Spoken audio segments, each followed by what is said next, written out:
How are you witnessing the war so far? I believe that the goals of our military organization, the IDF, is achievable, but you cannot achieve victory today. I think that around 80% of the Palestinians believe in Hamas. The only way to face it, to deal with it, and to win is to present another idea. To me, it seems that he will continue fighting until the elimination of Hamas or the release of all hostages. Do you think the Prime Minister Netanyahu is on the same page? Because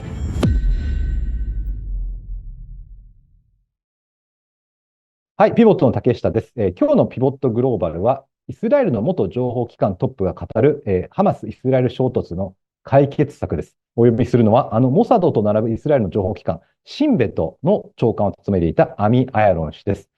彼は当然、パレスチナと対峙する最前線にいたんですが、そのアヤロン長官が今回のハマス衝突に関して、和平交渉の道、あるいは外交的解決策について語ります。それに加えて、現ネタニヤフ政権に対しても、ある程度批判的な見方をしている人物です。早速、アミ・アヤロン氏に話を聞いてみたいと思います。Ami, welcome to PIVOT. Before we kick off the interview, so first of all, I want to ask by this question. So it has been 100 days since the beginning of the Gaza Strip conflict and the war between Israel and Hamas. How are you witnessing the war so far? Well, it's a very complicated question, very sensitive question in Israel today. As you know, there are many views. Personally, first of all, I think that it is a just war. What we have been, suffering or facing during the 7th of October is something that I cannot describe. And when I'm asked people, I used to tell them that it will take us years to understand what happened to us on several layers. First of all, the humiliation and the suffering and the horror. So I'm not sure that I can describe it. And I don't think that we have any other option. The reality in which on the day after, Hamas will go on controlling Palestinians Gaza on one hand, on one side of the fence, and we shall go on living on the other side of the fence is unacceptable anymore. So we didn't have any option, and the war is just. And the question is where we are heading. I've been in wars too many years, and I don't know, since the day I remember myself. And if there is something that I learned, is that especially during the 21st century, which is a totally different type of wars, we have to understand where we are heading, meaning to describe the day after before we launch a war. And this is not the case. This is not our case today. So on one hand, I justify what we are doing in Gaza today with all the pain that we cause to innocent Palestinians who suffer because their leadership brought them to this horrible present. But on the other hand, I'm very worried because until today, our cabinet did not decide because of political reasons. What is the essence of victory? The essence of victory in war is not defined in military terms. Today, you do not achieve victory in the battlefield.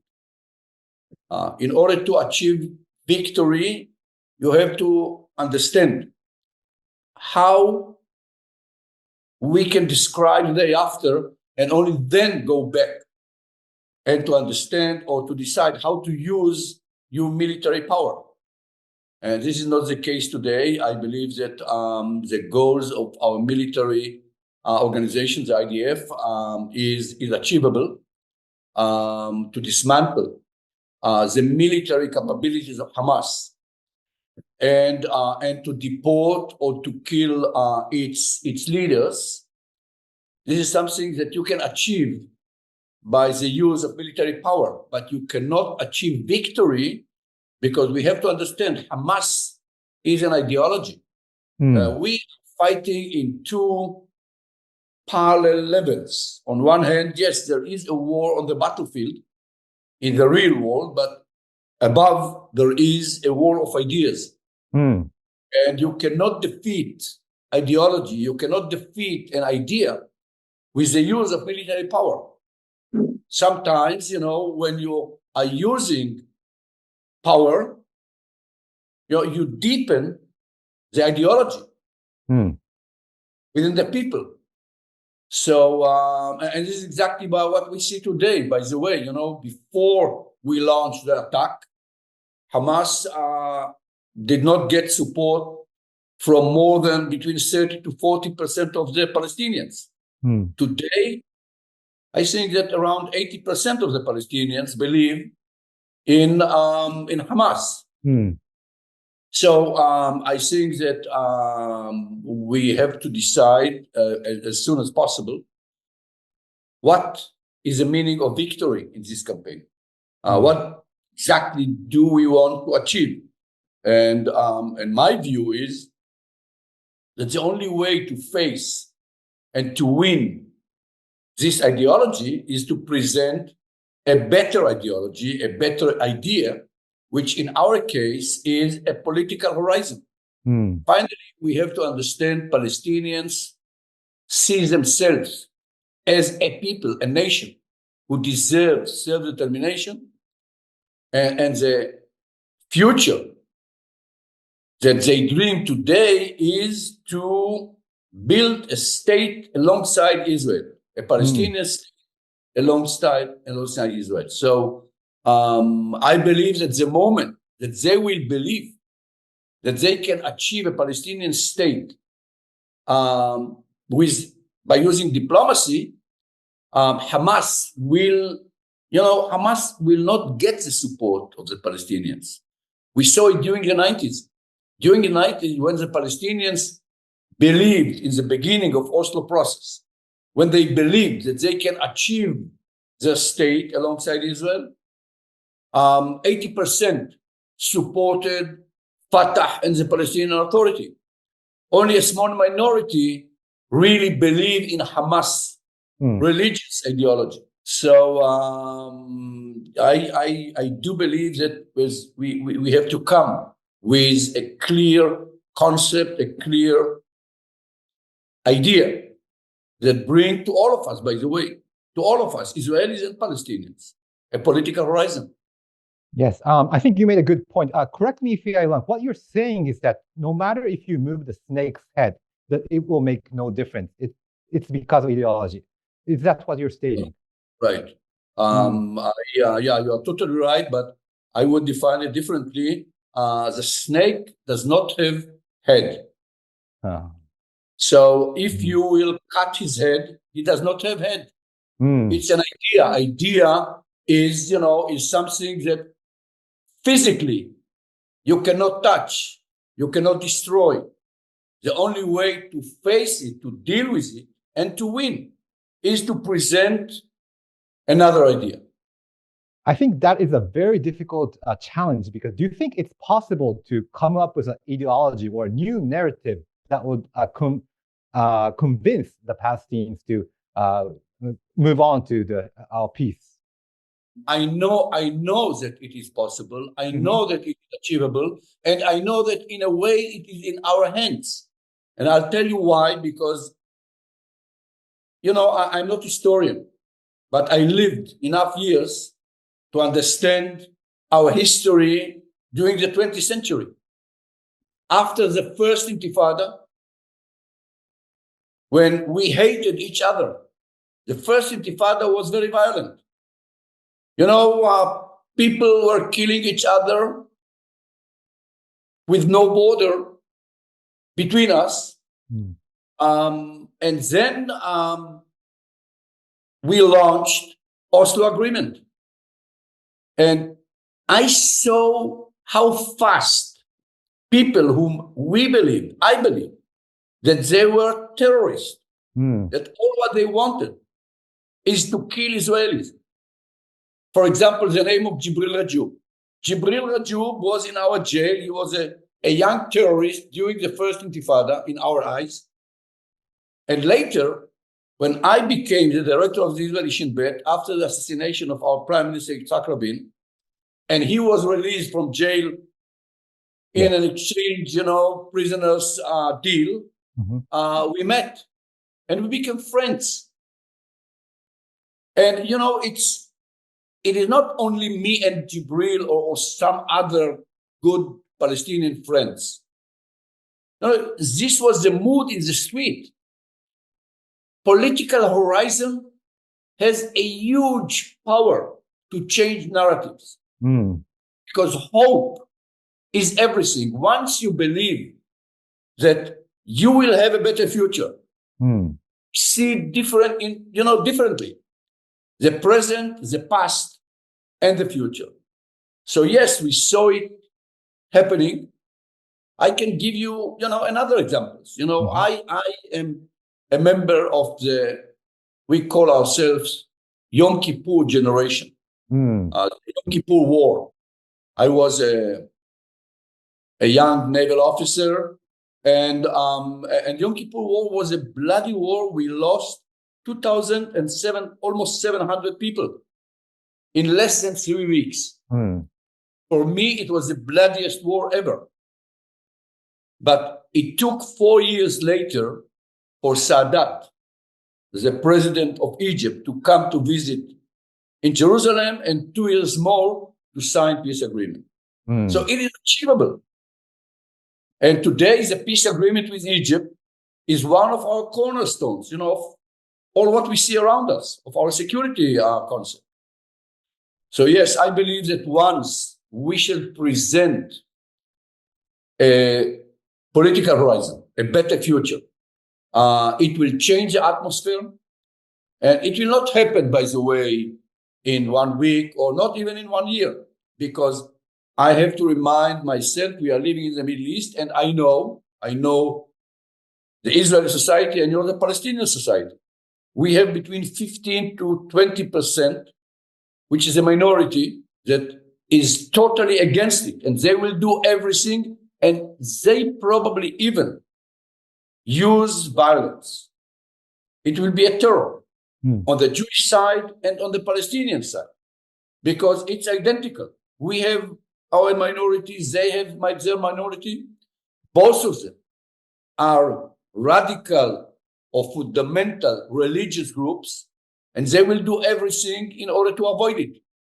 But this is exactly what happened during the Oslo. Oslo failed, in spite of the fact that majority on both sides, between 70 to 80%, supported Oslo and believed in Oslo. But minorities created terror on both sides. A Jewish terrorist assassinated our prime minister, and Hamas, acted as a terror organization against us and against the Palestinian Authority. So minorities led our region during the last 30 years. We are looking for revenge, and both of us, Palestinians and us.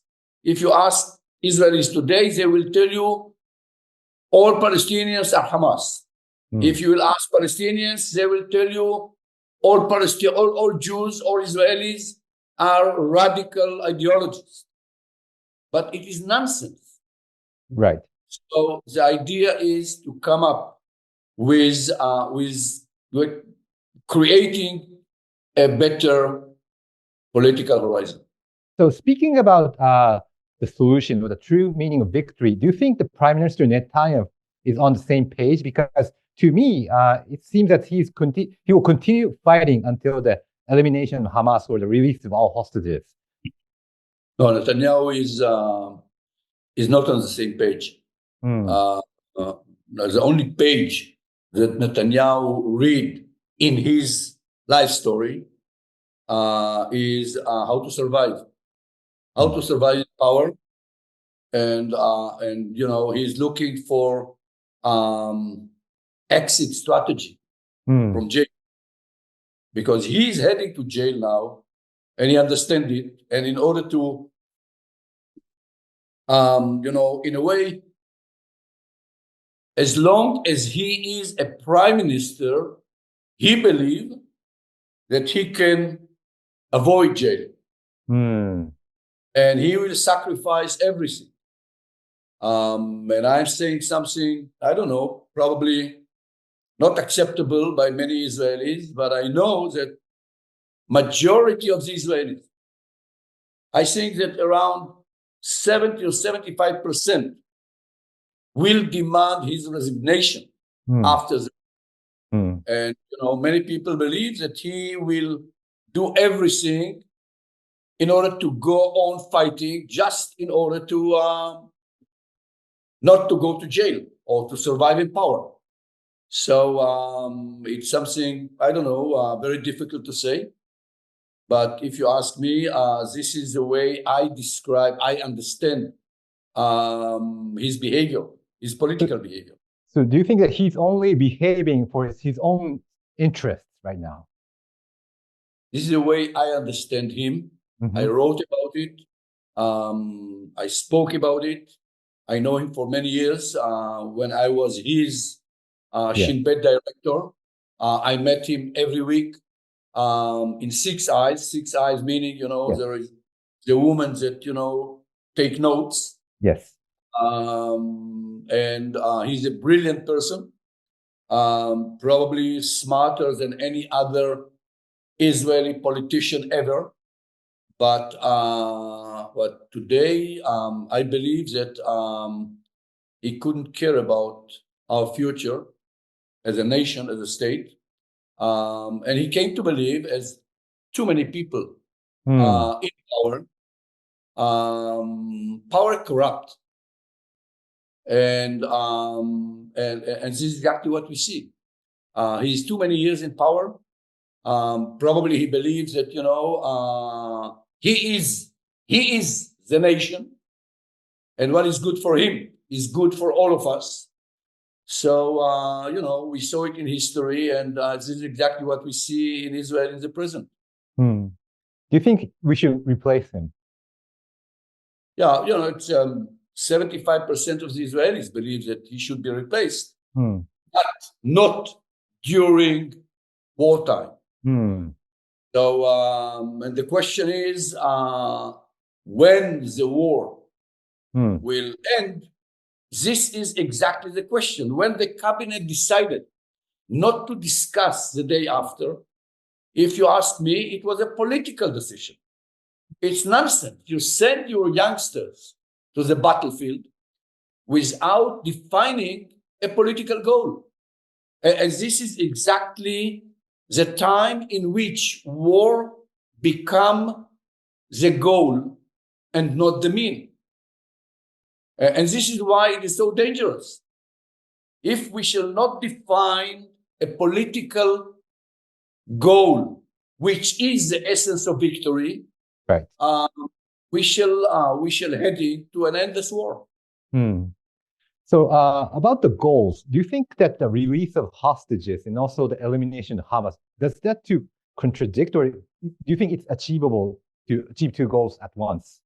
Well, again, it's I represent only myself, and what I'm telling you is, the way I see it. I think that today, in the war against Hamas terror and Hamas ideology, we are achieving, I don't know what will happen in 2 weeks, 3 weeks, but in a way, we cannot achieve much more than we achieved already.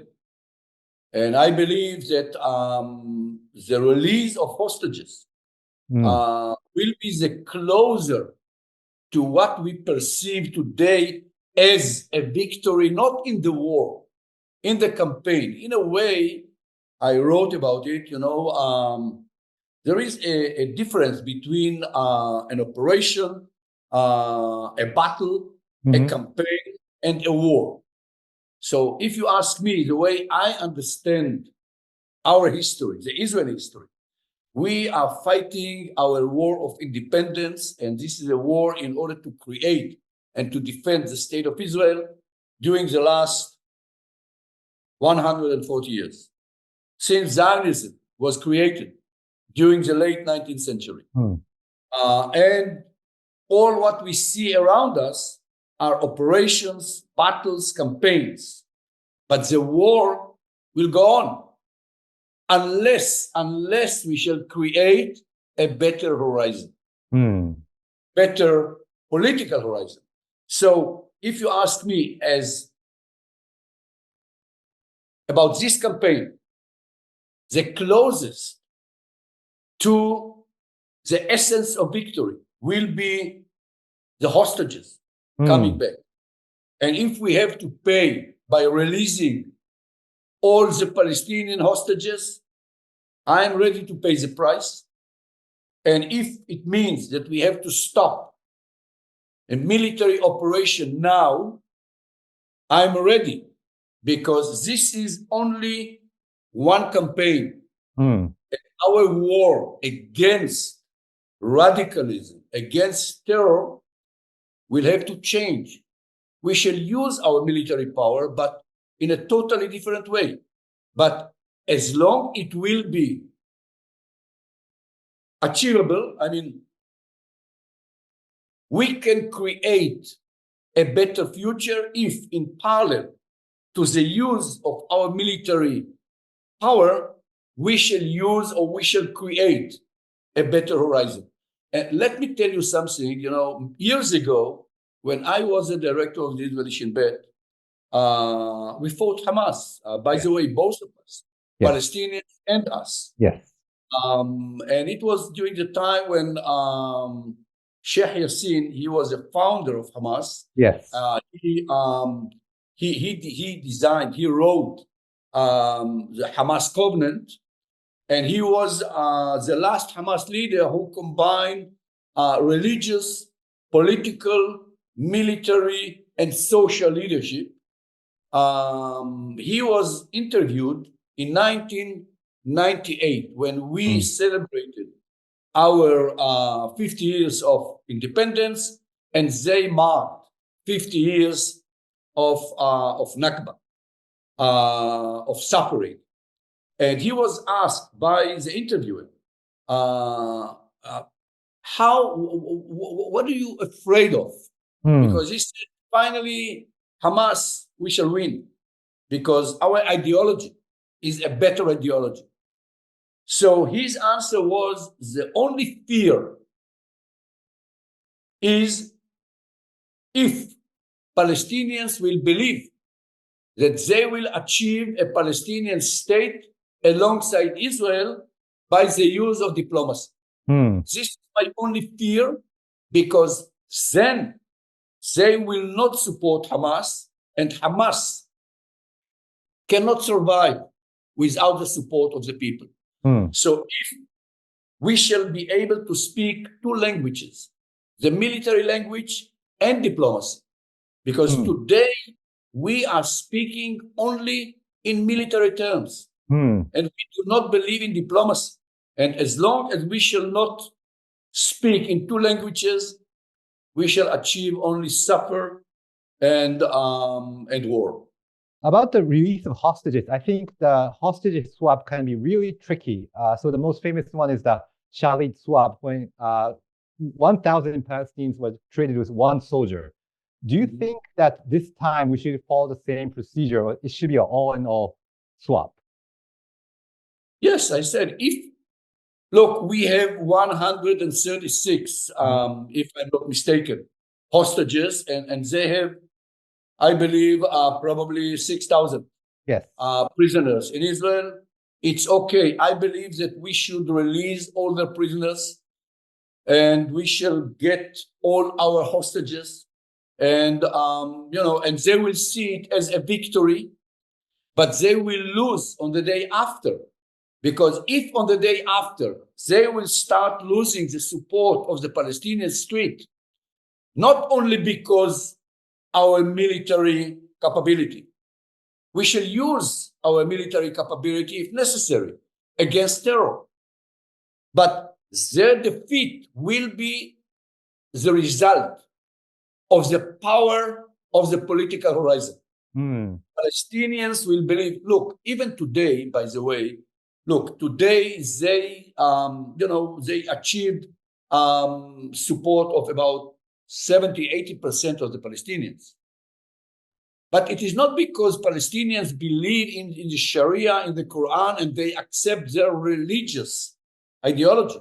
No, only minority of the Palestinians, only between 20 to 15% will send their children to study in Hamas schools. Palestinians want something totally different. You know, if you read, if you know the Palestinian, constitution, they are looking for some combination of democracy and Islam, moderate Islam. Their model was Turkey before Erdogan, and most Israelis don't like it, but they see us as a model. When we say a Jewish democracy, this is what they wanted. This was their model. So I do believe that the moment, not when we shall publish, but when Palestinians will believe, and Palestinians will believe not if we shall promise it. Look, we have to remind ourselves that the conflict between Israelis and Palestinians today is not a minor issue in the Middle East. You know, Palestinians did not exist here until the 7th of October, where they were erased from the agenda. The Saudis, Egyptians, Jordanians, they couldn't care less about Palestinians. And we did everything in order to achieve peace without the Palestinians. You know, with the Emirates, with Saudi Arabia, with everybody.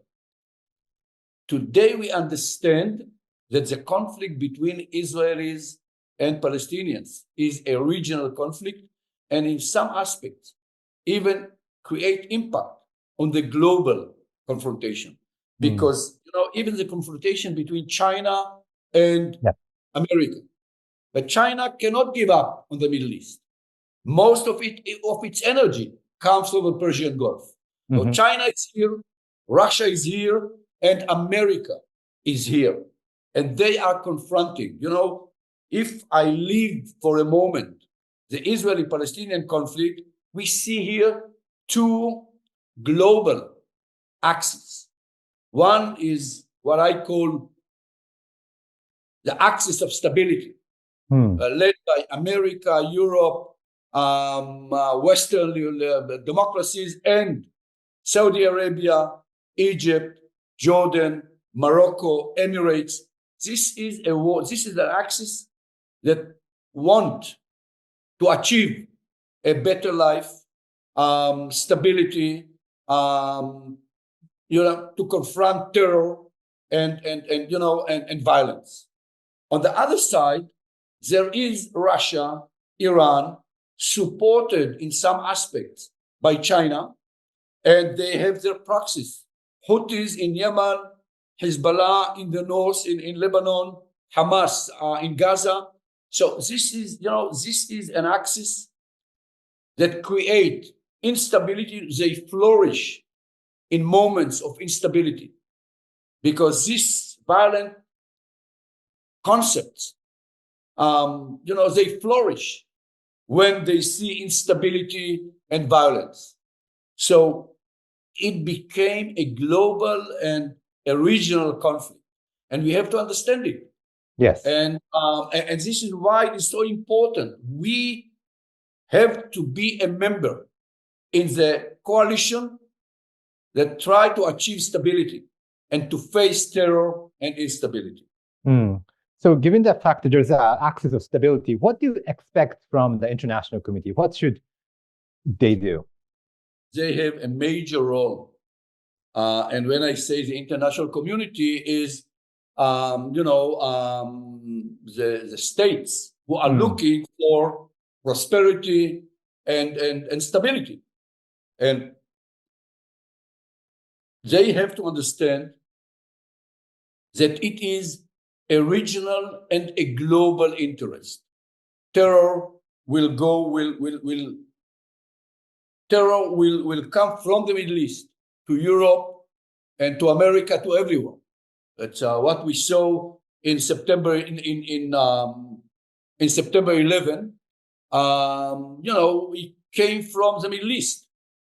What we see today in Europe, many terror fractions, are coming from and the ideology comes from the Middle East. So it is a global issue, and I expect them to understand that today, unfortunately, by the way, nothing good will come from Israel. I represent the view of a small minority among Israelis. I do not represent the Israeli society or the majority among the Israeli society, although I believe that on the deeper, there are deeper ways of rationality. And finally, people understand that although we hate them and although they do not deserve anything, finally it is for us. Israel will not be a Jewish democracy unless we shall find an agreement to live side by side. So they will have to show us the way. And they will have to show us the way, not only because they care about Israel. They couldn't care about Israel, but they care about their interest, the interest of the world, of the international community. So I see the world, it's the concept of two states is acceptable by everybody. America, Europe, UN, Russia, China, all the Arab states, at least, most, the Arab League decision, which should be the baseline of future negotiations, which is the Arab Peace Initiative that was signed in 2002 in Beirut. This should be the baseline because they accept two states and they even accept exchange of territories because it is obvious that this will create a better future. So since Palestinians and Israelis are in, we are in a dark era in our history, and it will take several months. So it is too urgent to wait for Israelis and Palestinians to do what we did in Oslo, by the way. Today, it should come from outside. It should be a proposal that will be brought to Israelis and to Palestinians by America, Europe, and the pragmatic Arab states in the region. Saudi Arabia, Morocco, Emirates, etc., Jordan. And if you ask me, I believe that if they will bring all the players to an international convention, and they will speak to us, to the Israelis and to the Palestinians, and they will promise us the support of the world, and they will define the political horizon in Arabic, in English, in Hebrew, in all the languages. I think that it will have a major power. So they will have to show the way, and they will have to assist us. The money to rebuild Gaza should come from Saudi Arabia and the Emirates, and not from Qatar, because Qatar support Hamas ideology, and the one who will build or rebuild Gaza will be the one who will get the support of the Palestinians. And it should be cooperated with the Palestinians, and Palestinians will have to go through elections. And if you ask me, this is another reason why to release Palestinians prisoners, because the only Palestinian leader who can win elections and who believe in two states is Marwan Barghouti, and he's sitting in our jail. So if Palestinians will have, I don't know, in 6 months or 1 year elections, once they will see, the steps for a better horizon, a better future, I believe that he will win everybody in elections. We see it in all the Palestinian polls. And this will be the beginning. It will not be an easy road. There will be ups and downs. Probably it will take 5 years or 10 years. But as long as you believe that this is the future, and what you do today, even if, it is difficult, we should do it. Look, the whole concept of the State of Israel.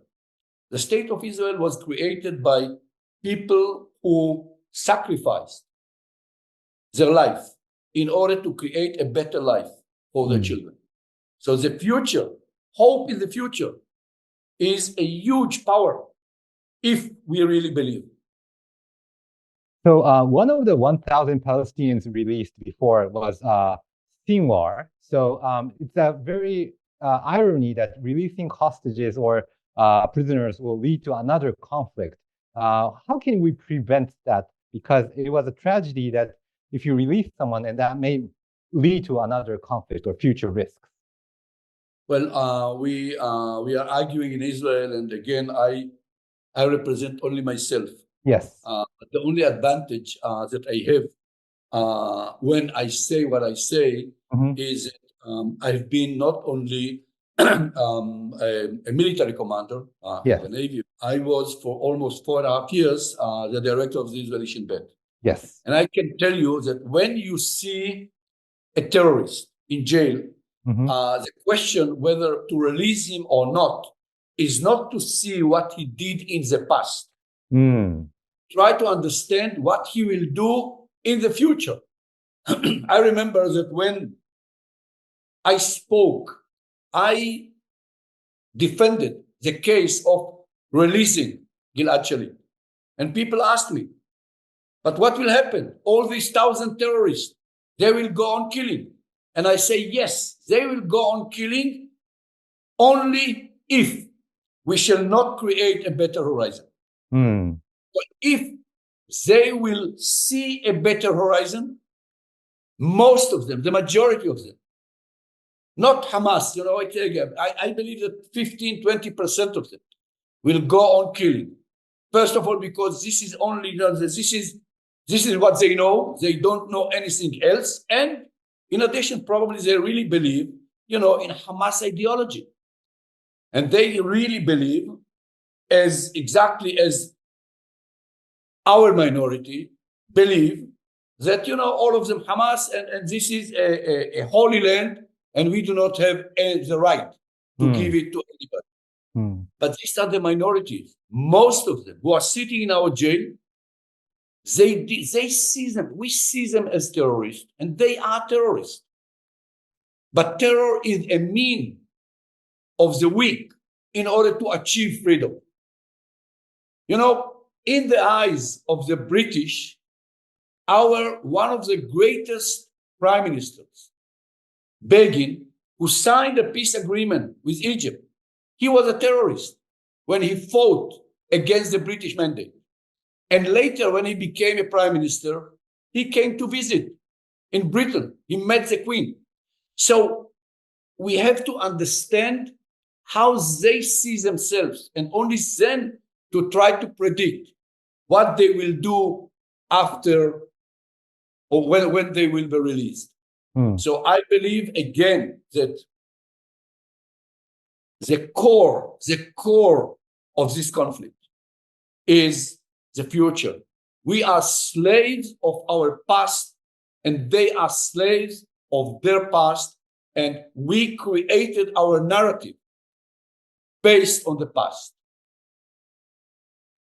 So we have to get free and to create another narrative. A narrative which says this land is ours, but it's not only ours. And since it is not only ours, we have only two options. One option is to divide this piece of land. It will be painful. we shall face conflicts and violence. But finally, we shall create a better future. If we shall not do it, if this state will be the state of everybody, we shall go on killing exactly the way we are doing during the last 140 years. So, Ami, you are the director of Shin Bet, and today's interview was kind of a little surprise for me because you're not talking about military solutions, but more diplomatic solutions or creating a new horizon or creating a new narrative.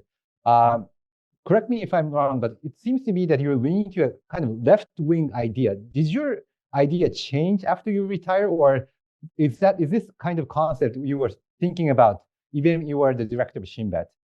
Well, first of all, I came to understand it.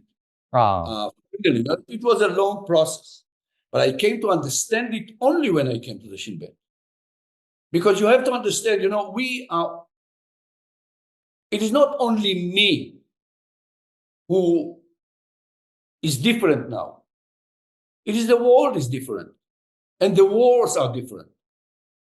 The war against terror is not the war of military decision that was defined by Clausewitz during the 19th centuries and the wars that we fought since Napoleonic Wars until the end of the Second World War. At that time, in order to achieve a better political horizon or a better future, we call it peace, we have to go to the battlefield to win, to achieve a decisive victory in the battlefield, and then to sit and to dictate the better future to the side who lost the war. So today it's totally different. When we fight against terror, there is no military decision in the battlefield. No one will raise a white flag. And, we are fighting against terror during the last 40 years. They did not raise a white flag. In a way, we achieved our victory. We Israelis, we achieved our victory in 2002 when the Arab League members in their summit in Beirut accepted Israel along the lines of 67. Later, they added exchange of territory, etc., etc. This is our victory, and we have to accept it. And I understood it only when I came to the Shin Bet, because in the Shin Bet, it's a totally different type of war. My personal experience was I fought almost all my life. Since I became, 18 years old, I joined the Navy, and when you send your people to war, you send them to kill. Right. You do not send them to negotiate. To negotiate, you send your diplomats. And once you send us to kill, we see the enemy as target. All our goal is to kill the enemy. We know nothing about him. We don't know his name, his children, his wife, with whom he pray in the mosque. We couldn't care less. We don't need it. All what matter is strategy, tactics, technology, whatever. The question is how to kill him. When you come to the Shin Bet, it's totally different, because in order to fight and to win, you have to know everything about every terror activist. Otherwise, you cannot recruit him, you cannot interrogate him, and you will never win in this war. Once you know so much about him, his wife, his children, with whom he prays, his neighbors, he's becoming a human being.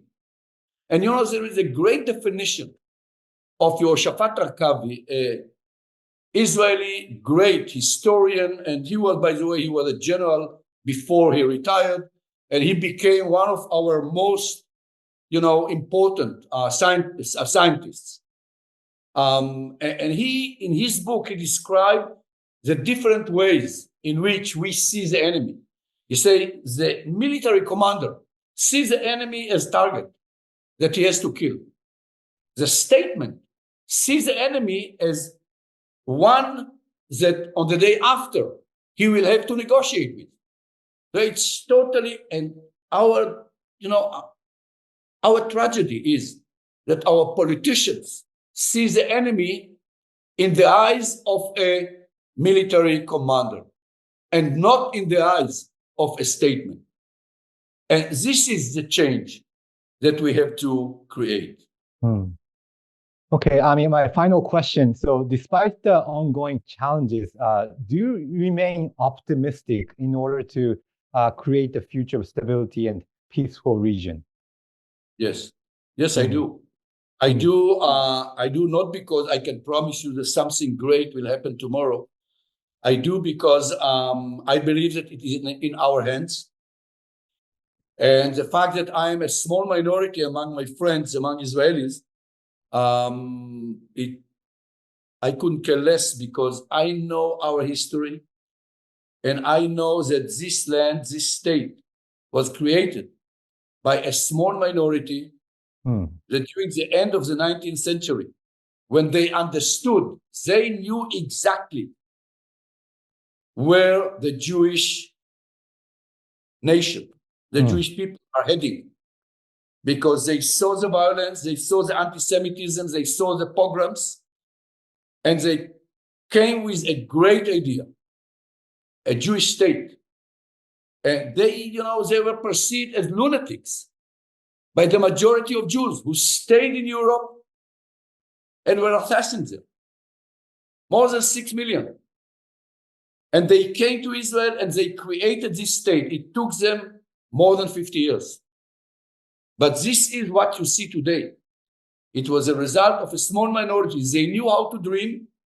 They believed in their dream, but they were pragmatic. They were not messianic. And they knew how to translate their dream into a reality. And this is why I'm not afraid to be a minority. It doesn't mean that I'm not right, but it is for me. So this is what I do. What I'm trying to do is to present the reality. I'm not a dreamer. I'm a realistic person who understands that from the pragmatic point of view, not in order to give Palestinians a present, in order to see Israel as a safe place without losing our identity as a Jewish democracy. This is our only way. Okay, Ami, thank you for your insights. I really appreciate it. Thank you so much. Thank you very much. ピボットでは新たなメンバーの募集を始めました。ビジネスプロデュース、エンジニア、コーポレート、映像制作など積極的に採用しています。ご応募はこちらのリンク、または概要欄の URL からお願いします。日本をピボットするコンテンツを一緒に作りましょう。